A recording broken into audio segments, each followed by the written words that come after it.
Hello there, guys, and welcome back to Project Castaway. So, some of you eagle-eye viewers may notice that I'm not where I finished last time, and that something is slightly different. And that is because this is actually a new game. I've been looking for the parts for the aeroplane that I needed, you know, the other stoves, ovens, the fuel drums, all the parts, the microprocessors, everything. And I went on my previous save game, I went to every single island again and again and again, and there was nothing there. It just did not spawn in at all. I don't know if that's because I had to do things in certain orders and I didn't do some of the quests to let the stuff spawn in. So I don't think that's the case, because I started this save game, I did a bit of pottering around, I came straight to this location, which is the little island, or the group of little islands next to the big tree, which is just over there. And lo and behold, the fuel drum was there. So it was something wrong with my saved game. Now, what is slightly annoying is that literally today, the day I'm recording this, they've just released a patch fixing those issues. There was also another issue with, let me find it, with Logan Harper's notes. Was it Logan Harper? Yes. So at the end of this quest, which I think we're probably going to do today, you need to find the grave site and bury the items next to the people, which obviously we haven't read yet. We need to finish reading it.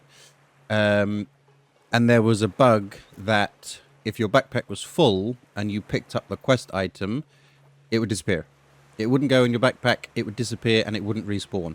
They've also now fixed that in this patch as well. So make sure you update your game, because it has got quite a few bug fixes in it, actually. And they've also added something else quite cool, which hopefully there'll be one here. So yes, I've got the fuel tanks now, both of them. This one was on Arch Island, and this one was on this island. One of you lovely people commented, give me a little bit of a hint where I could find a few certain things. And like I said, on my previous save game, I just could not find them. They weren't there at all. And I validated the files through Steam, but they just did not spawn in. So I was kind of forced to start again, which is what I did. And I have been working tirelessly to try and get back into sort of the same kind of position where we were last time. But I've done it slightly different. I've been a bit more methodical and a bit more organized, which is how I should have done it in the first place. I'm not bothering to use the drop boxes. Unfortunately, there's no information about the Dropbox fix, so I would advise not using drop boxes because they're just too dodgy. Also, you can see I didn't use any metal barrels. I've only used tires for the raft as well, and I got a few more sails and a roof. But what I thought we would do first of all, whilst we're here, before we head home, is, you see this thing here in the water? This is a newly added feature that came with this patch, and it is containers. Now there's only one problem. Yeah, that is the problem. Now I did have, and I do have pepper, so I should be able to craft some, where is it now? Spider repellent, shark repellent. Oh no, I need 5.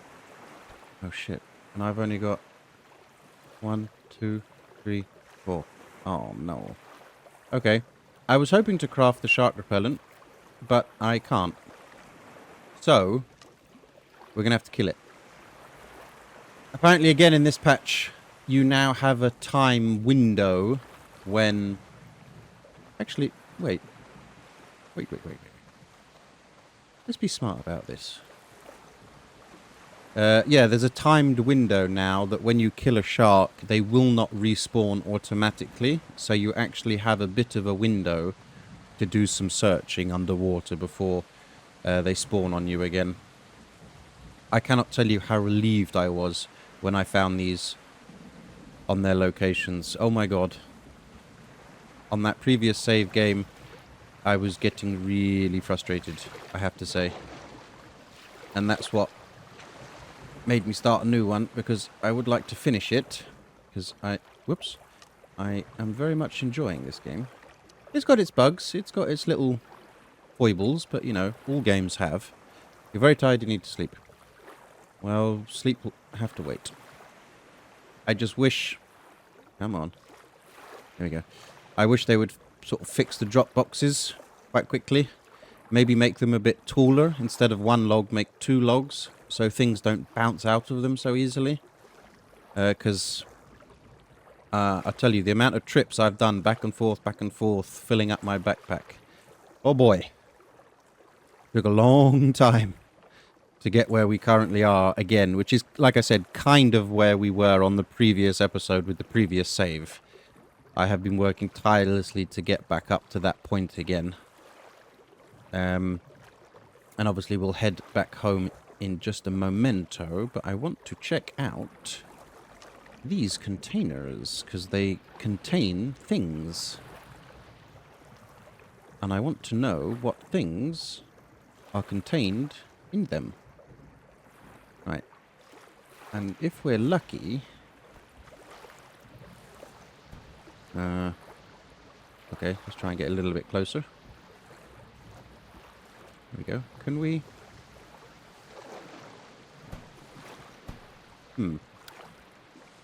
Okay, maybe we do actually have to dive down. Can't see any fins anywhere.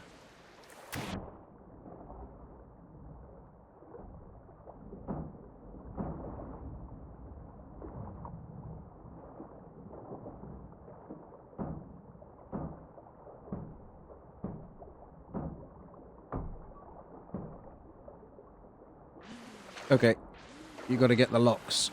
Get me out of there, please. Thank you. You got to get the locks. Fair enough. All right, let's just catch our breath. And we'll go back down. No fins? No fins. It's a shame there's a storm.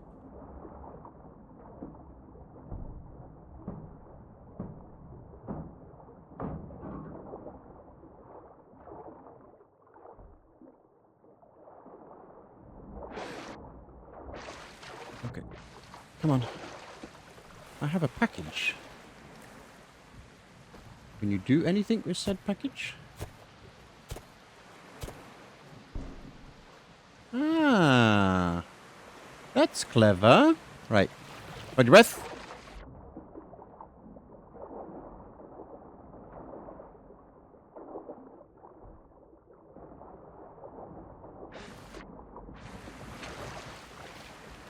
That's actually a really cool idea.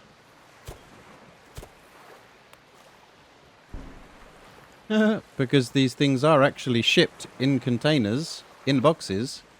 So I like that. That's a really smart idea.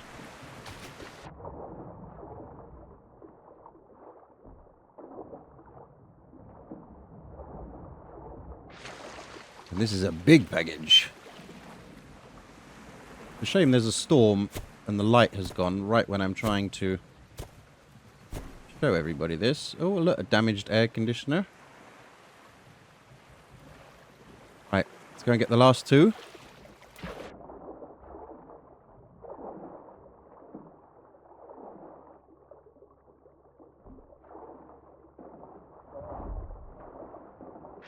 Oh, the shark got me. That's not good.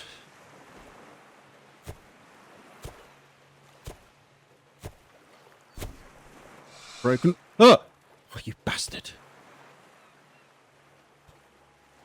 God, I hate those things. Right, there's one more little package in that one. Let's go. Last one.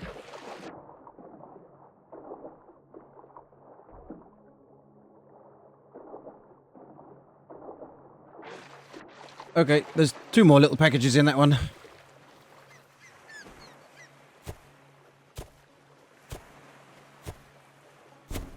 Another laptop. Right, last one. Here we go.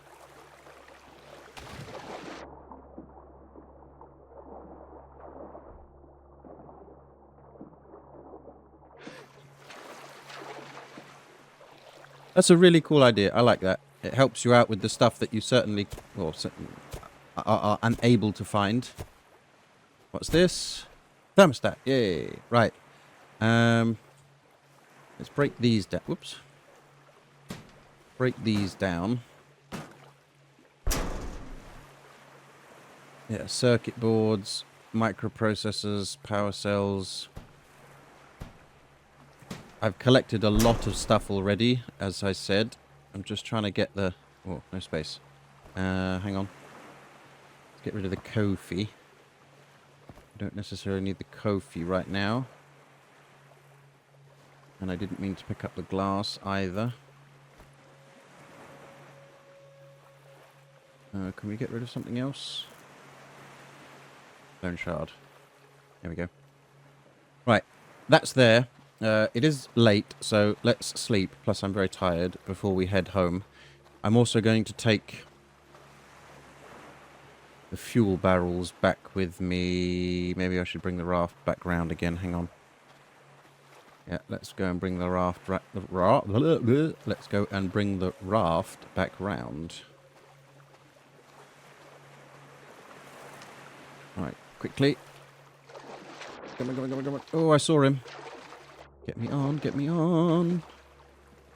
Please, please, please, please, please. Get me on the raft. Thank you. Right. Spin round. Beautiful night sky. I should also think about some food as well, really. Right, hopefully tomorrow will be a clear morning. Because I would like clear seas to bring these oil drums back. I don't know, should I put the treasure on as well? I don't want everything to fall off, though. I'm more concerned about the fuel drums, because I definitely need those. I mean, I found the treasure. I don't know if you can take the treasure on the plane. I have absolutely no idea. But in one of the notes from our uncle, he did say it would be good if we could bring a few items back, because it may help with the financial troubles that we're currently in. Right, there's our little setup. Nothing too sprucey. But I am so relieved about the fuel drums. Right. There we go. Let's plop her here. And that will do, because we're in the shallows, kind of. Yeah, that should be okay. Right, let's quickly get a drink. So let me get a coconut or two. Otherwise I'm going to wake up very dehydrated. Which we don't want. Right, there's one. Should give me one coconut. Oh yeah, I'm really tired. Come on. Ooh. Oh dear. Double vision here. That's not even double vision, that's quadruple vision. Ah, no space. Okay, hang on. Let's just get rid of the two circuit boards for a second. Eat that. Find the other one. And eat that as well. Right, where are those circuit boards? Right, now we can get some shut-eye. Let's get some... What is it? 11 o'clock. Let's get a good 8 hours again.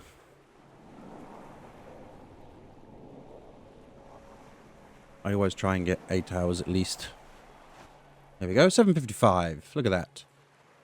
It's not as calm as I would have liked. The water. Could grab a few of these berries for lunch, dinner. So I can see it. Not even dinner or lunch. It's breakfast, isn't it, you idiot? Right. There we go. That should keep us topped up. And one more coconut. Come on. Okay. But that's okay. I have prepared everything. I just don't have the space. But I have prepared... where did I see those sticks? Where did I see those sticks? I must have a stick, surely to God I must have a stick. Nope, I don't have a shard. Alright, let's to hell with it then. To hell with it. Let's just get out of here. Let's take these drums. And I can go and show you what I have been doing. Drop. I wish you could have a place function for these. Because I'm always worried that sometimes when you drop them, they sort of do a little bounce, kind of. And I'm worried that they might bounce through. Right. Drop you there. I'll attempt to take the treasure back, seeing as we're going back. I'll attempt to bring these items with us. Ooh. Right, let's put you there. Also, you've got to try and keep the balance right as well, I've noticed, with the rafts. If you're too heavy on one side, you won't start sinking, but you'll, it'll be very difficult to steer. Right. Let's cast off. Oh, I got caught on the coral there. Right, that should be enough to get us out of here. Right, full speed ahead.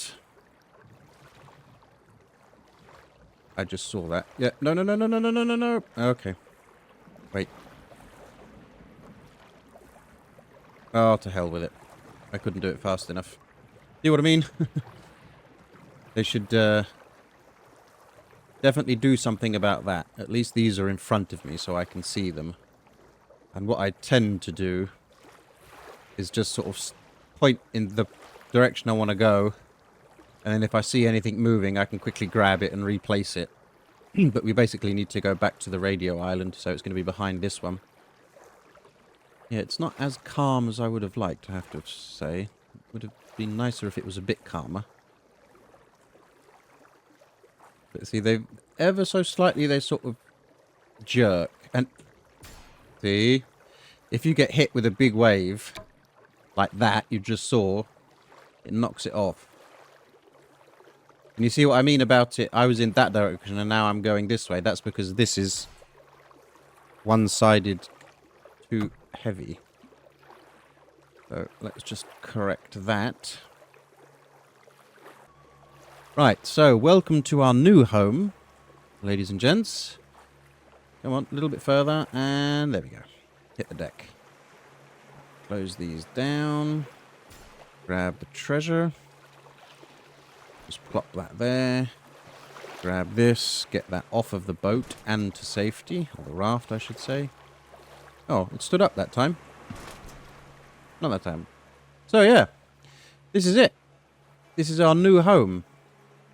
And as you can see, I have been very organized. So, microprocessors, valves, cooling units, screws, thermostats, air filters, power cells, glass, plastic, springs, heat sinks, circuit boards, more screws, foam, and leather, metal scrap. One of my screws has just fallen off. But we shall replace you with you. There we go. And then we can pick you up. Right. So let me put this stuff away. I think I've got enough screws now. Not entirely sure. I've certainly got a lot.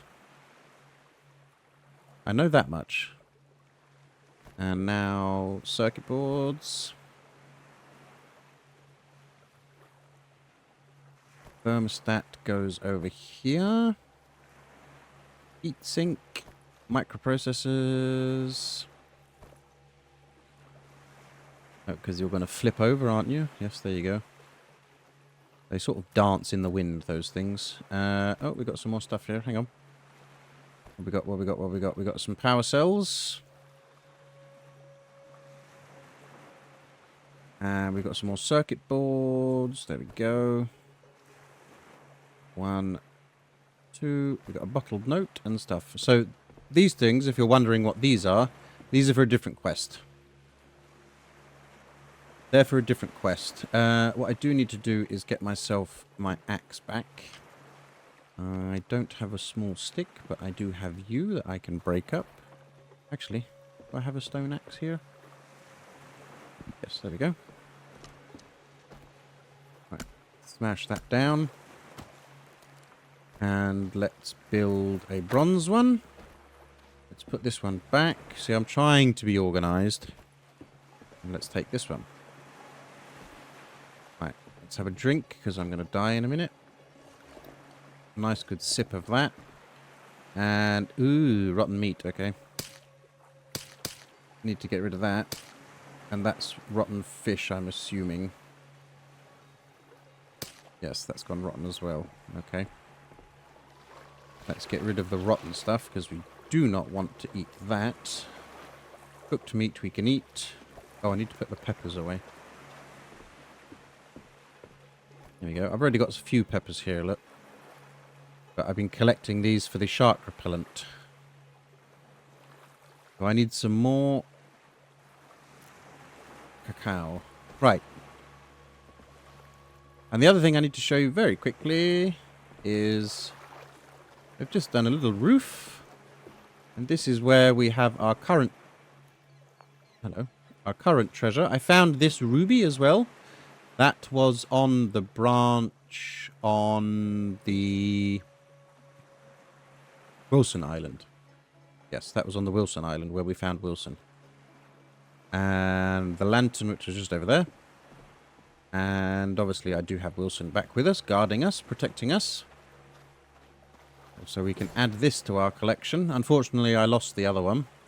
Well, I'm not lost, it's probably still in the sea. So lost at sea, I guess. Right, let's just drop this down here. There we go. Organize the fuel drums. Get those. One there. And one there. There we go. So yeah, like I said, I don't know if this is everything we need. Because I haven't, that's another thing, I haven't found all the blueprints yet for the plane. In fact, what actually do I have? Well, I do have the chassis already. Got the dashboard, fuel tank, and the propeller. So I'm missing the seat, I think it was. I think I'm missing the seat. It's the last one we need. But yeah, right. Back to the task at hand. Logan Harper. Where were we? The struggle. It's been 6 days since my crash. My head still throbs from the concussion. Short-term memory loss. That one. Yeah, we've read that one. Not sure if we have read number 3, so we'll go through this one from here. Reality sets in. Date, September 15th, 1985. It's been over a week since the crash, and reality is starting to set in. The initial hope that we would be rescued quickly is fading. The food we've scavenged from the wreckage is running low. We've started rationing what little we have left, but it's not going to last much longer. Claire, a 26-year-old medical student, has been doing her best to keep everyone patched up with the first aid supplies we found. She's on her way back home to Chicago. The kids, Tommy, age 9, Jake, age 7, and Emma, age 5, were on a trip to visit their grandma. Their parents didn't survive the crash. That's not very nice. Today, I spent most of my time searching the wreckage again, hoping to find something we missed. I managed to salvage a few more cans of food and a couple of bottles of water. It's not enough, but it's something. I also found another first aid kit, which we desperately needed. My head is still pounding, but at least we have some basic supplies now. Claire and I finally had a serious conversation about our situation. She wants to organize a search party to look for more survivors and supplies. I'm reluctant to leave the crash site, but she's right. We can't stay here forever. The plane is still too dangerous to go near, with smoke and occasional small fires flaring up. Staying close isn't an option, but venturing into the unknown is just as terrifying.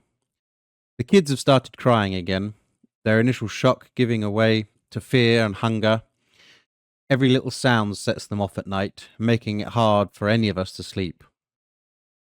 They no longer believe Claire when she tells them we'll be rescued soon. It's heartbreaking to see the hope drained from their eyes. I've begun to think about how we need to adapt to survive here long term.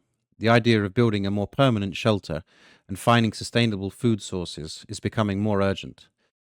I've decided to keep a journal to record my memories in case I start to forget more. Good thing I packed one. Every night the sound of the island grows louder. The wind through the trees, the rustling of the leaves, and the distant calls of the unknown animals. It's unnerving. I lie awake, staring at the stars, wondering if anyone is looking for us. I try to remember more about the flight, but it's all fragments. My wife's face is the only clear memory, and it feels like a lifetime ago. I don't know how much longer we can hold out like this. We need a plan, and we need it soon. Tomorrow, we'll start exploring beyond the wreckage. I hope we'll find something, anything that can help us survive a little longer. So yeah, the reality would set in. And, on a place like this, if you were to be here, it would just be panic and chaos for the first day, 2 days. But you have to remain calm in situations like this and prioritize water, fire, food. They're the three things you need. Water first, then fire, then food. If you've got those 3 things, you should be okay to, survive as long as you can until you get rescued. So talking of water, finish off what we got. Here we go. Right. Let's continue. Part 4, The Choice. So 15 days later, on September 30th, 1985. Today we found an emergency raft washed up on shore, along with the body of another survivor. The raft is a lifeline, a chance to escape this island and search for more resources or even rescue. But it's also a risk. Claire and I stood over the body, the reality of our own situation sinking in even deeper. We can use this to get to a nearby island, I said, my voice grim. We're running out of resources here. We really need to move. Claire shook her head, worry etched on her face. Logan, it's too dangerous. We've seen sharks in these waters. What if something happens? What if the raft doesn't hold? I felt frustration boiling over. We don't have a choice, Claire. We can't stay here and slowly starve. I'm going. You can stay here with the kids if you want to, but I'm taking that raft. The argument escalated quickly. Claire, usually so calm, yelled back, her voice cracking. You can't just abandon us. What if something happens to you? What then? We need you here, Logan. The kids need you. I was caught off guard by the intensity of her emotions, and my own frustration fueled my response. And what if staying here kills us all? We can't keep pretending everything will be okay. If we just sit tight, we need to take risks. She broke down, tears streaming down her face. I can't do this alone, Logan. You're so distant, always keeping yourself to yourself. You never spend time with us, never play with the kids. It's dragging me down. I'm trying so hard, but I can't do it without you. Her words hit me like a punch to the gut. I hadn't realized how much my detachment was affecting her, affecting all of them. I felt my own emotions raising, a mix of guilt and something else, something I hadn't allowed myself to acknowledge. I'm sorry, I said, my voice softer. I'm so sorry, Claire. I didn't realize. I stayed with her that night. We sat by the fire for the first time. She shared her hopes and dreams. She's talking about her life before the crash, her plans to become a doctor, for the love for her family. She told me how she could see I was distant, how I never spent more time with them than I do, and how it was dragging her down, trying to be the only emotional support to the entire team. As she spoke, I realized how much I had come to care for her. My heart broke at the thought of losing her, of failing her and the kids. I reached out, pulling into her embrace. We held each other, seeking warmth and comfort in a cold night. For the first time, I let myself feel something other than survival instincts. I let myself care. That night, we cuddled together for warmth. I felt a shift. Claire's words had opened my eyes. I knew we couldn't stay here forever, but rushing into danger wasn't the answer either. We needed a plan, a way to ensure our safety while searching for a better place.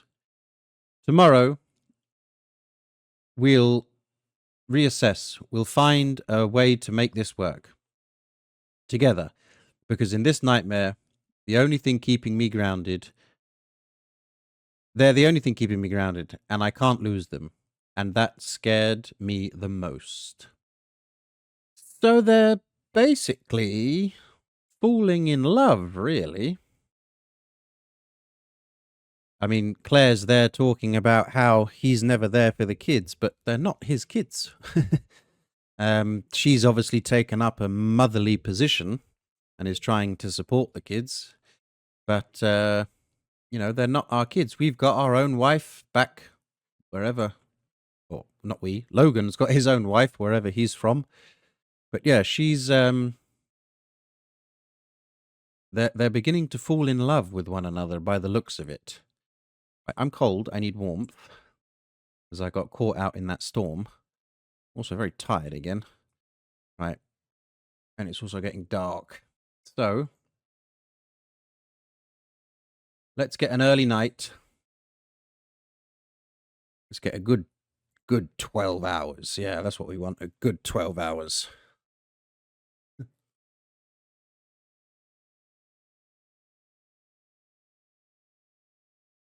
There we go. Fully refreshed. Clouds are moving in again. Not good. Right. Oop, wrong one. Part 4. The choice. That's the one we just done. Oh, 1 of 7. This one's a long one. Part 5. Growing Attachments. October 1st, 1985. So another few days later. Last night changed everything. Claire and I spent the night talking, really talking, for the first time since the crash. We shared fears, hopes, and dreams. Holding her close, I realized how much I care for her and the kids. They're my anchor in this chaotic sea of survival. But along with that realization came a flood of guilt. This morning, as we prepared for the day, I couldn't shake the feeling that I was betraying my wife. Claire and I shared a kiss last night, a moment of weakness that felt so right, yet so wrong. My heart ached with the weight of my emotions, torn between the connection I was forming with Claire and my loyalty to my wife back home. I decided to talk to Claire about it. As we sipped on the last of our salvaged coffee, I took a deep breath. Claire, I need to explain something. Last night, it meant a lot to me, but it also made me realize why I've been so distant. She looked at me, concern and understanding in her eyes. What is it, Logan? I lost my son when he was 5, I began, my voice heavy with emotion. It destroyed me. It nearly destroyed my marriage.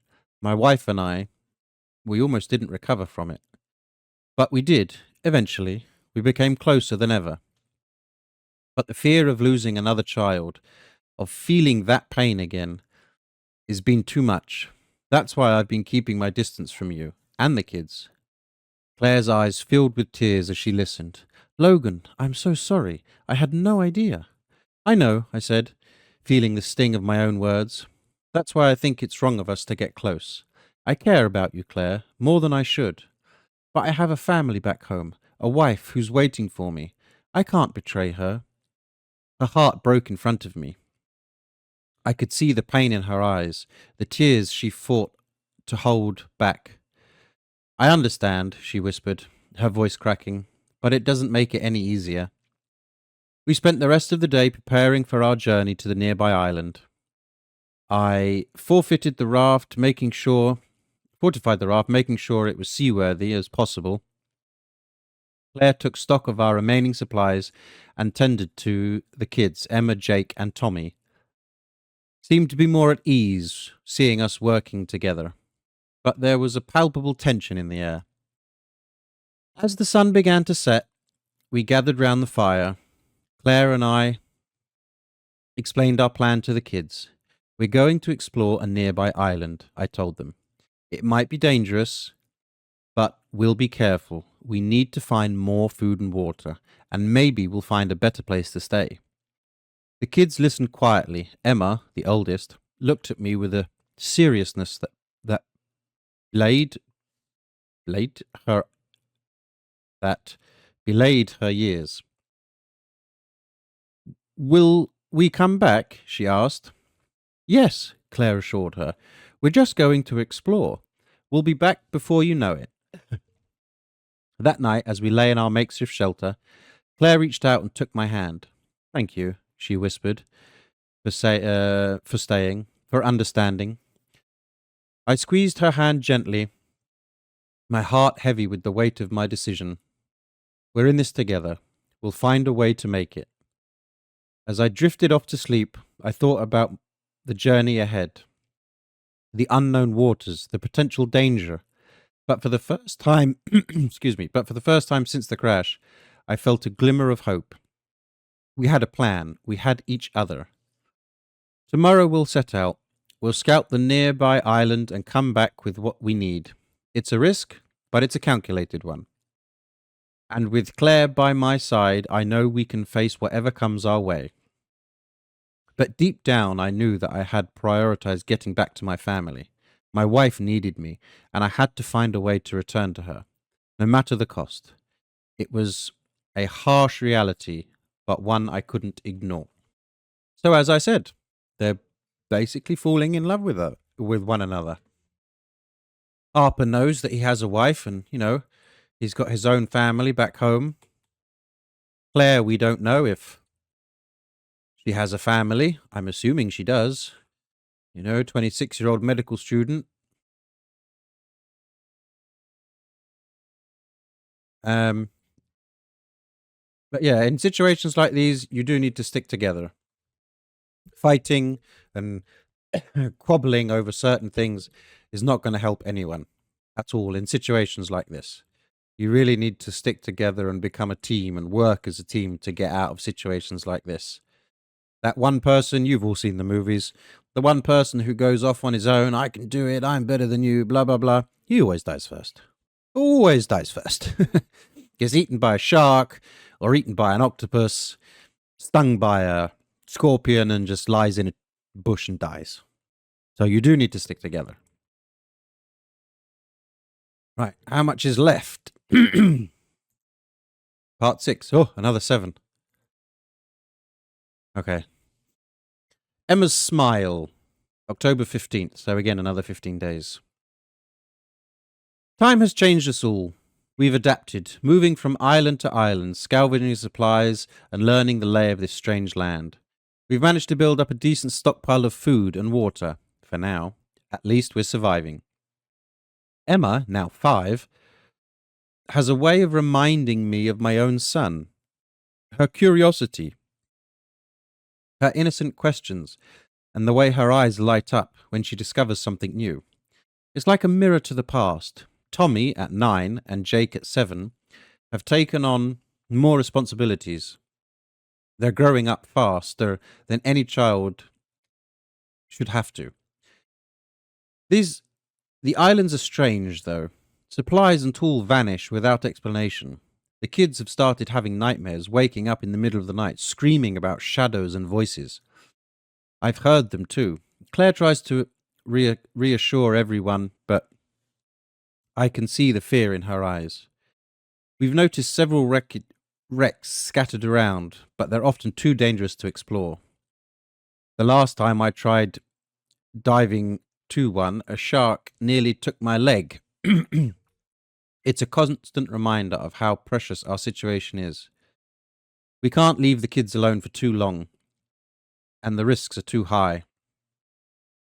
Emma, in her innocent way, often says things that bring smile to our faces. Just yesterday, she found a seashell and handed it to me with wide eyes.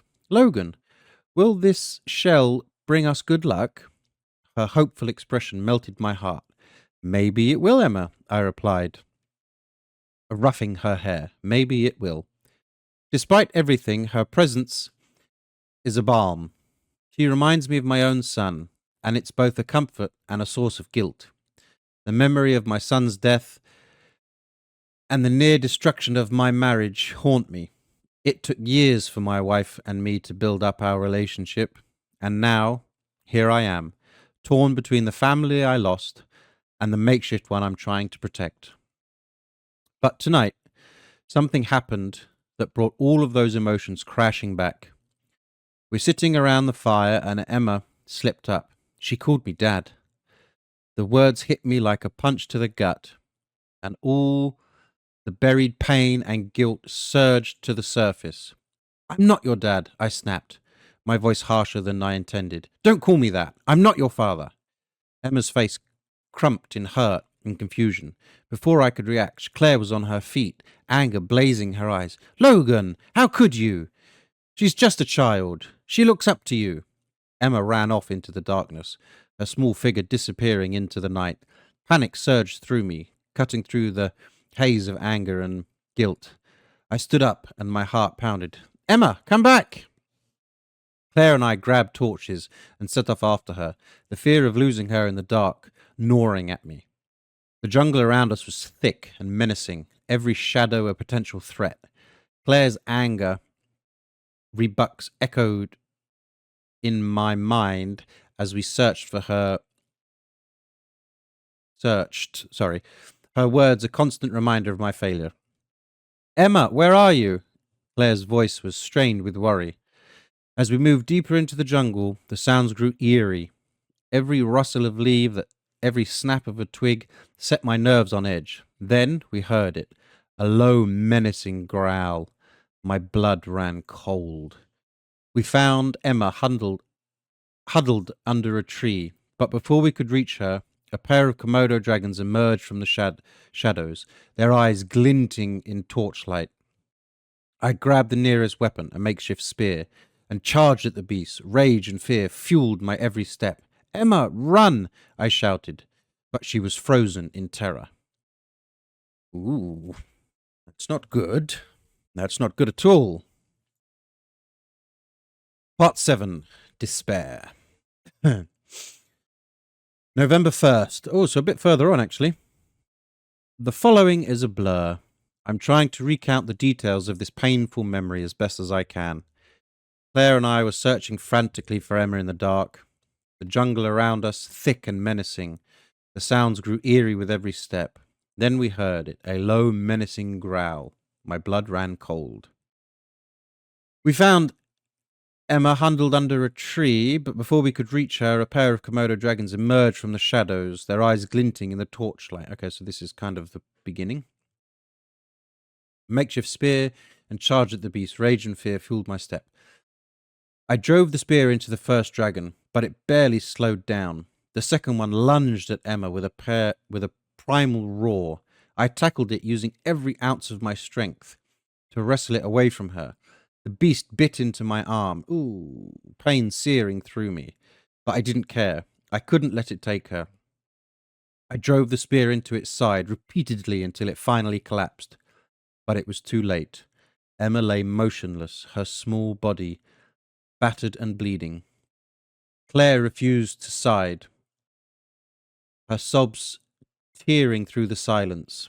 I fell to my knees, my vision buried with tears and pain. Emma, please, Claire whispered, cradling her.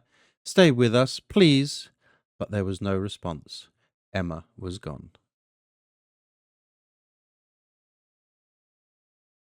Well, that's sad. That's very, very sad. What was she, 5 years old? The aftermath. November 3rd, 1985. The weeks and months after Emma's death have passed in a haze of grief and shock. Claire treated my wounds, and we buried her near the camp. A simple grave marked with stones. Claire has been inconsolable, her grief palpable. Tommy and Jake have been silent, their eyes wide with shock and fear. I sat by Emma's grave for hours, my heavy heart with sorrow and guilt. The island had taken another innocent life, and the weight of it threatened to crush me. I had failed her. I had failed them all. We had plans to throw a birthday party for Emma in a few days. She would have turned 6. Now she'll never see it. The thought of it is too much to bear. Tommy blames me for her death. He hasn't said it outright, but I can see it in his eyes. The way he looks at me with a mixture of anger and hurt. Jake, too young to fully understand, just clings to Claire and asks why Emma isn't coming back. Aww. Claire didn't speak to me for weeks. The bond we had started to form now seems irreparably broken. I knew I had to be strong for Tommy and Jake, but the pain was overwhelming. Every night I lay awake staring at the stars, determined to protect the remaining children no matter what. Claire is emotionally broken. She treated Emma as her own. And the thought and the loss has shattered her. She sought comfort from me, something physical to make her feel warm and alive, something other than a failure. But I was reluctant, too wrapped up in my own grief and guilt to give her what she needed. The distance between us had only grown. Today, we held a birthday party for everyone. It was an attempt to bring some semblance of normalcy, back into our lives. Claire and the boys needed it, a moment to remember Emma, and tried to find some joy amidst the sorrow. But I couldn't bring myself to join. I knew they needed it, but I couldn't face them. Instead, I left to deal with my emotions privately. I needed a little bit of space, so I decided to go on a raft and drift a little bit, just to get some peace and isolation, to think through the scattered thoughts as I float on the water. The silence was deafening. The weight of my guilt and sorrow pressed down on me, threatening to pull me under. I don't know how we'll move forward from this. Emma's loss is a wound that may never heal. But I have to try, for Claire, for Tommy and Jake, for the memory of the children we've lost. They are my family now, the only people who need me. I realize that now. We may never escape from here. No one else matters. We have to survive. The final wish. December 1st, so wintertime. I fell asleep on the raft, seeking peace and isolation to sort my scattered thoughts. When I woke up, no islands were nearby. I floated on the sea for what felt like days, surviving on what little supplies I had. One day, island appeared again. I went ashore, disorientated and frantic, searching for Claire and the kids. Months have passed in this relentless search. I wish I had a compass or a GPS, anything to guide me. I curse myself daily, imagining how scared the kids must be and how cold I feel without Claire's embrace. I regret not fully loving her the way her soul deserved. Her kind-hearted haunts me, especially the memory of her wanting to make graves for all of the victims when we first crashed. I convinced her it was a waste of time and energy, urging her to focus on survival. Now I see the folly in my words. Madness has crept into my mind. I've been attacked by insects and caught a disease that's left me coughing up blood. Oh dear. My strength wanes and I will find, but my will to find them keeps me moving. I stumbled upon Emma's grave today. I collapsed there, crying and wishing I could die, to be buried with her. The pain was unbearable, but I must keep searching. Containing my search, I found Tommy's hat on a larger skeleton. Confused and heartbroken, I took the hat and pressed on. How much time had really passed? The thought gnaws at me. The skeleton was too large for a child. The reality of time slipping away terrifies me. Soon after, I discovered the remains of Jake, clutching to a photograph of his mother. I collected it, feeling the weight of my failure crushing me. Again, I was struck by the size of the skeleton. Was it possible that so much time had passed that they had grown and aged while I was lost at sea? Finally, I found Claire's skeleton, her clothing unmistakable. I took her necklace, a token to bury with the others. Realizing my end is near, I write this final note. To whoever finds this, please honor my dying wish. Build a grave site for Claire, Tommy, Jake, and Emma, and bury these items with them. Let them rest in peace together. I don't deserve to be buried alongside them. My shame is too great. Please also commemorate the other passengers who perished in the crash. Their lives deserve recognition and remembrance. In a life full of regret, this is my last plea. Please give them the peace I couldn't provide in life. Logan Harper. I need to find Emma's grave site and bury the items next to it, if I ever find them. Hat, necklace, photograph. So, that was quite a sad story, I'm not going to lie. Nobody likes the death of a child, or in this case, 3 children.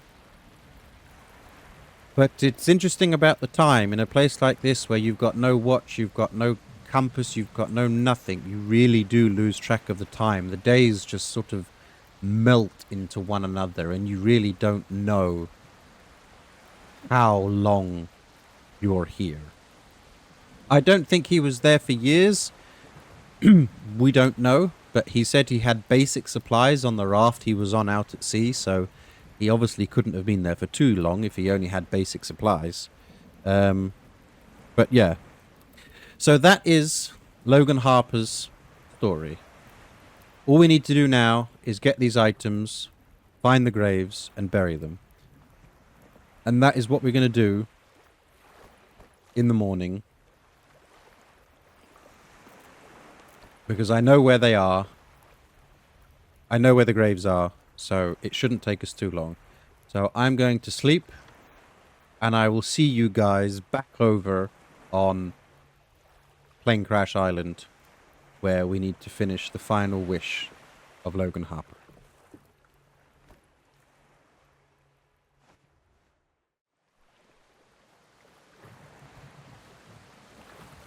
Okay, welcome back, guys, to Plane Crash Island. Sorry, my microphone stand is messing around. So, we're here to finish Logan Harper's story. As you can see, this is all the things I've sort of gathered. Some more plastic, some more foam that I still need to take back to the previous island. And I did say that I found the items. There is Tommy's hat, which should now be in my backpack. Yes, it is. Oh, there's some more of those plants. And we also need some of these. So they're fairly easy to find. The backpacks. Sorry, the backpacks. The items that you need. They're, because now they've added that thing. They're fairly easy to find. But the gravestones are quite not difficult, but they're slightly hidden. So I'll show you where the gravestones are. So you need to come round the front of... No, you don't. You need to come round the back of the main front of the plane. And you should see, there you go, there are the, oh, hornet. Ah! Wait. Let me just drop these here. Stupid thing. Yeah, here are the gravestones. Die. There's one, and the other ones will appear when we find the other items. So we need to get the necklace and the photograph. And this is where I had an issue with the items being spawned in the rock. And I'm hoping they have reset. And they may have moved locations. So yeah, this is where one was, but it doesn't seem to be giving me the trigger. So I guess it has respawned to a different location, which we now need to find.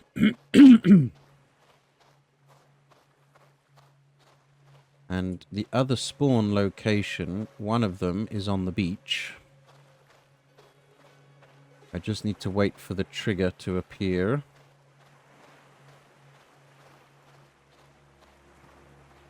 Which it is not doing.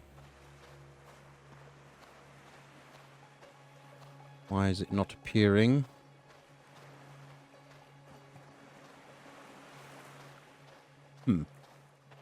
Interesting.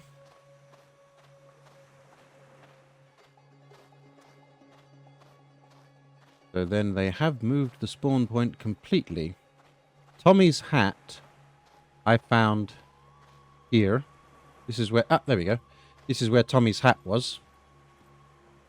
And this will be something. I hope.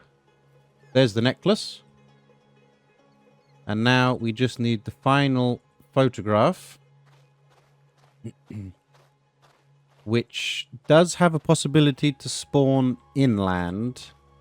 Not like the necklace there on the beach. Or close to the beach. And without those markers, you would never ever see it. I mean, it would just be invisible. Yeah, so I'm guessing if the photograph isn't here, in between these two rocks formations, which it doesn't look like it is, then I'm guessing the photograph is inland somewhere. But that's okay. We don't mind finding it. Yeah. Okay. Let's head back inland and see if we can find it. Unless it's round the other side of the beach. Hang on. Might be there. Let me just get my stamina back. But it's either... Oh, it's not here either. So, I'm guessing that it is then inland. But there is always the little possibility that it's round here somewhere.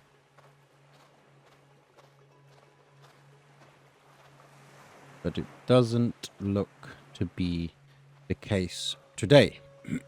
I don't know what's wrong with my throat today. Apologies for all the coughing. There's something... I've got a frog stuck there that is being very annoying. Yeah, it's not here. Okay, so it's inland. So we need to go inland then. That's fine. That's fine. Let me just get my stamina back so we can run a bit faster.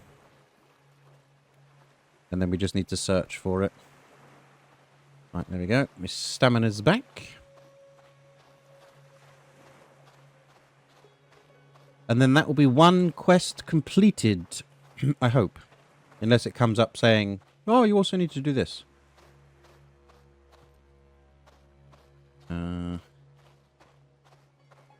Where's the... Ah, here's the ramp. This is what I was looking for.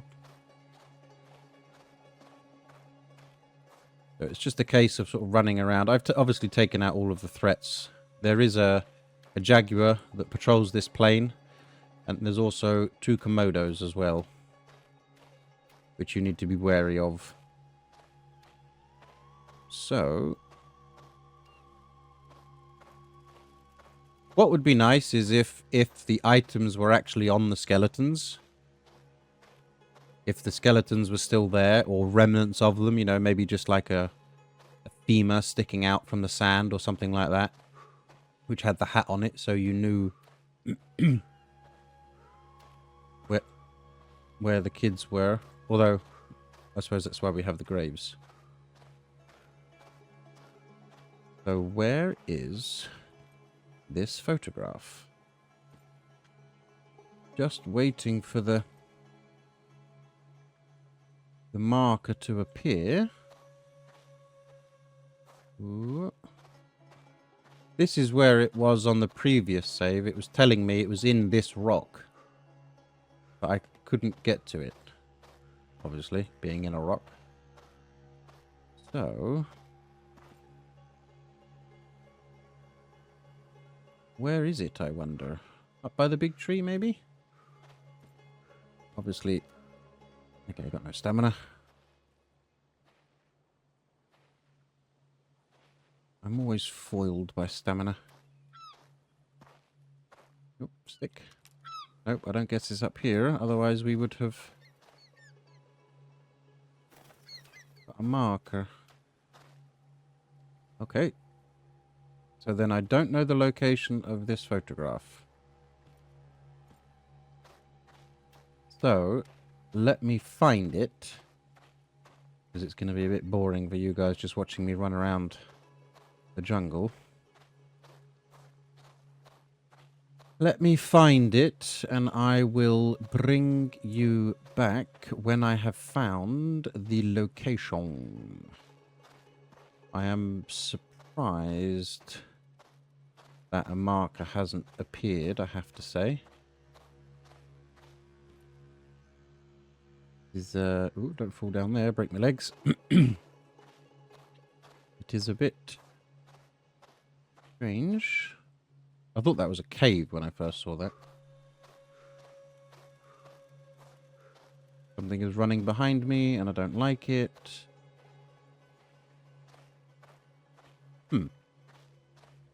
Okay.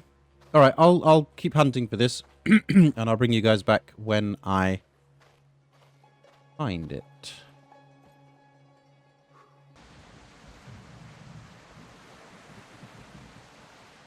Okay. Welcome back, guys. And lo and behold, I finally found it. It was not in any of the places where I'd seen it previously. So this is obviously something new. But here it is on the rock on the far side of the island. This is the last piece of the puzzle. So we have all three items.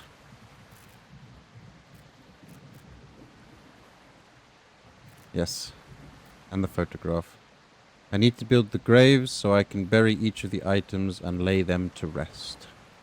Well, at least I know where the graves are.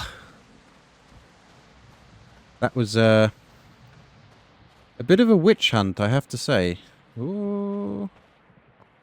Trying to find that.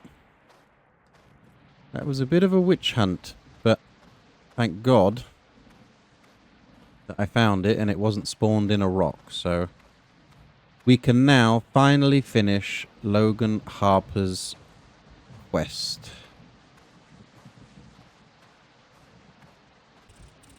And I'm being chased by a scorpion. Okay, thank you. Alright, where is the airplane? Here we go. A bit of it, anyway.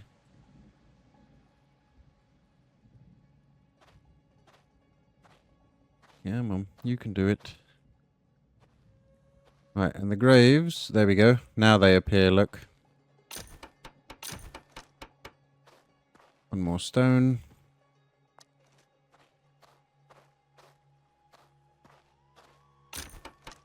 And then place each item on the grave. And there we go. Should now be completed. And come back tomorrow to pay my respects. Yes, so we shall come back tomorrow. And that, guys, is where I'm going to leave it. It's been a bit of a long one, but we've been through all of Logan Harper's notes. We've done his quest. It is now 100%. We've got this one to do next. The radio tower, and I still need to find a few more bottled notes, but there's still on this save, there's still a few islands I haven't been to yet, so I've still got a bit more to do. But yeah, so that's where I'm going to leave it. Thanks very much for watching. If you enjoyed the video, don't forget to leave a like, subscribe if you're new, ring that little notification bell so you get notified when my videos go live. And as always, I'll catch you all on the next one.